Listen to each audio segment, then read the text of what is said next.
வணக்கம் மற்றும் ஒரு பதிவினூடாக இணைந்திருக்கின்றோம். ஈரான் மீது இஸ்ரேல் ஏவுகணை தாக்குதலை மேற்கொண்டிருக்கிறது. ஈரான் நடத்திய தாக்குதலுக்கு பதிலடி தாக்குதல் நடத்த இஸ்ரேல் திட்டமிட்டு இருந்தது. வடக்கு இஸ்ரேலின் வான்வழி தாக்குதலுக்காக அபாய ஒலிகளும் எழுப்பப்பட்டு மக்கள் உசார் நிலையில் இருந்ததை சொல்லக்கூடியதாக இருந்தது. இஸ்ரேல் ஈரான் இடையே நீண்ட காலமாக மோதல் நிலவி வருகிறது. இதற்கிடையில் சிரியாவில் உள்ள ஈரான் தூதரகம் மீது கடந்த 1ஆம் தேதி இஸ்ரேல் வான்வழி தாக்குதல் நடத்தியது. இதில் 2 ராணுவ தளபதி உட்பட 12 பேர் பலியானர். இதுக்கு பதிலடியாக இஸ்ரேல் மீது ஏவுகணைகள் ஆளில்லா விமானங்கள் மூலம் ஈரான் தாக்குதல் நடத்தியது. ஆனாலும் அதை வான் பாதுகாப்பு அமைப்பு மூலம் இஸ்ரேல் தடுத்திருந்தது. ஈரான் நடத்திய தாக்குதலுக்கு பதிலடி தாக்குதலை நடத்த இஸ்ரேல் திட்டமிட்டிருந்தது. இதனால் மத்திய கிழக்கு பிராந்தியத்தில் பதட்டம் ஏற்பட்டு போர் மூலம் அபாயம் காணப்பட்டது. இதனையடுத்து தாக்குதலை நடத்த வேண்டாம் என்று அமெரிக்கா வலியுறுத்தியது. ஆனால் இஸ்ரேல் தன்னை தற்காத்துக் கொள்ள தனது சொந்த முடிவை எடுக்கும் என்று அந்த நாட்டு பிரதமர் பெஞ்சமின் நெதன்யாகு சொல்லியிருந்தார். இந்த நிலையில் இன்று ஈரான் மீது இஸ்ரேல் பதிலடி தாக்குதலை நடத்தியிருக்கிறது. மத்திய ஈரானின் இஸ்பஹான் மாகாணத்தில் உள்ள சர்வதேச விமான நிலையம் அருகே பயங்கர குண்டு வெடிக்கும் சத்தம் கேட்டதாக உள்ளூர் ஊடகம் ஒன்று செய்தி வெளியிட்டது. இது இஸ்ரேல் நடத்திய ஏவுகணை தாக்குதல் என்று உறுதிப்படுத்தியுள்ளது. இந்த நகரம் மீது சரமாரியான ஏவுகணைகள் வீசப்பட்டன. ஈரானுக்குள் இஸ்ரேல் தாக்குதல் நடத்தியதை அமெரிக்க வெள்ளை மாளிகை செய்தி தொடர்பாளர் உறுதிப்படுத்தியிருந்தார். மேலும் ஈரானிய அரசுடன் தொடர்புடைய ஊடகங்கள் இஸ்பஹானில் வெடித்ததை உறுதிப்படுத்தின.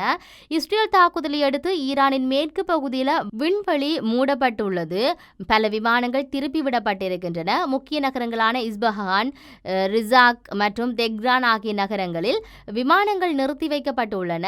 இஸ்ரேல் தாக்குதலை அடுத்து பல மாகாணங்களில் வான் பாதுகாப்பு அமைப்புகள் செயல்படுத்தப்பட்டுள்ளது.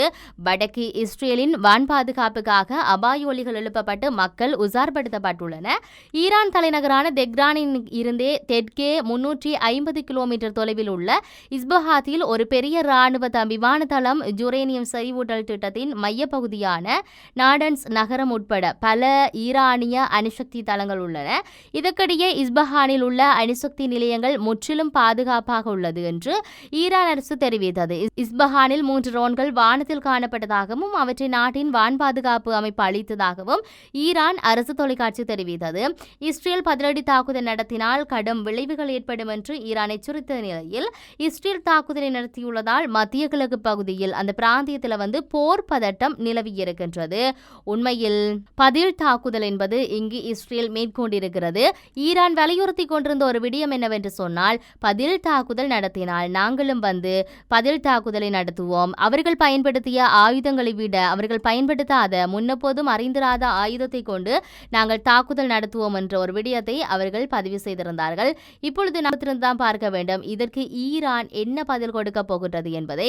இவர்களுடைய இந்த பதில் தாக்குதல் சர்வதேச அளவில் பதற்றத்தையும் அச்சுறுத்தலையும் பொருளாதார நெருக்கடியையும் கொண்டு வரப்போகின்றது என்பதுதான் இப்பொழுது இருக்கக்கூடிய உண்மையாக இருக்கின்றது. பொறுத்திருந்துதான் பார்க்க வேண்டும் இதனுடைய நகர்வுகளை. மற்றும் ஒரு பதிவினூடாக இணைந்திருப்போம். வணக்கம்.